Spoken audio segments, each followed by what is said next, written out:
Welcome to Policy Wire.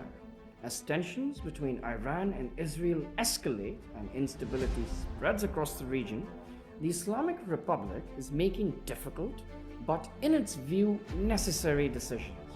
Among them, the large-scale deportation of undocumented Afghan nationals, with reports suggesting that over 30,000 individuals are being deported daily. Iran's policy has sparked international concern. But behind the headlines lies a deeper narrative of sovereignty, national security, and regional complexity. Every nation has the legal and moral right to protect its borders, especially during times of heightened threat. Over the past year, Iran has witnessed a series of high-profile attacks, nuclear scientists assassinated, key infrastructure damaged by drones and cyber strikes, and military personnel targeted. While Tehran placed much of the blame on Israel and its allies, the broader consequence is clear: a growing fear of infiltration and sabotage. In this climate, undocumented populations, particularly those concentrated along the volatile border regions, are seen not merely as a humanitarian issue, but as a potential security risk. Recent intelligence operations in Iran have reportedly uncovered espionage activities involving Afghan nationals.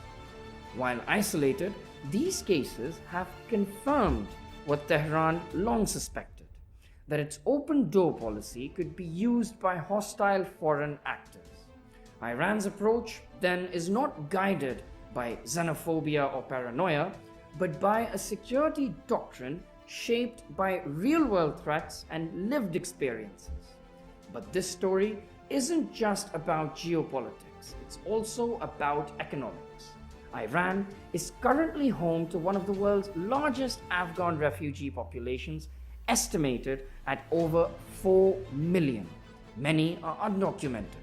This comes at a time when Iran's own economy is under enormous strain, crippled by years of sanctions, a collapsing currency, and a sluggish post-COVID recovery.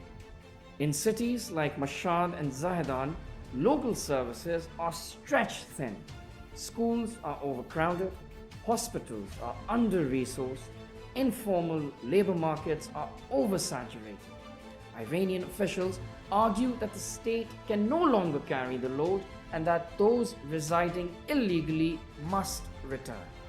And then there's the matter of responsibility. The current crisis in Afghanistan did not originate in Tehran. 2 decades of foreign military occupation, followed by a rushed and chaotic withdrawal in 2021, have left Afghanistan fractured and unstable.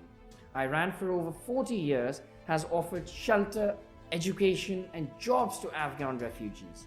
But now it insists it cannot act as Afghanistan's welfare system indefinitely. If the Taliban government seeks legitimacy, it must prove capable of governing, and that includes reintegrating its diaspora. There's also a wider strategic calculus at play.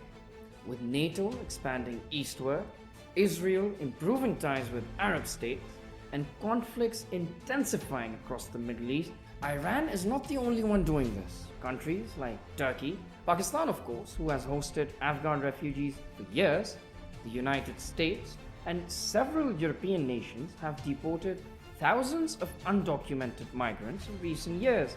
Yet, Iran has done so while hosting far more, with far fewer resources, and for far longer. Tehran argues its actions are not excessive, but proportional and overdue. Pakistan too has taken similar steps to regulate its undocumented Afghan population, and in doing so, its long-standing concerns about security and demographic pressure now stand vindicated as regional states begin to adopt comparable measures. What Iran wants now is not condemnation, but cooperation. It calls on the international community to assist in creating orderly return frameworks, to pressure the Taliban into taking responsibility, and to work with regional institutions like the Shanghai Cooperation Organization to address the wider migrant crisis. In the end, This is not about cruelty. It is about sovereignty, about a country asserting its right to defend its borders in a dangerous neighborhood. Iran has done more than most in providing refuge, but it insists that generosity cannot come at the cost of national survival. That is all for today's segment. Keep following PolicyWire for more updates.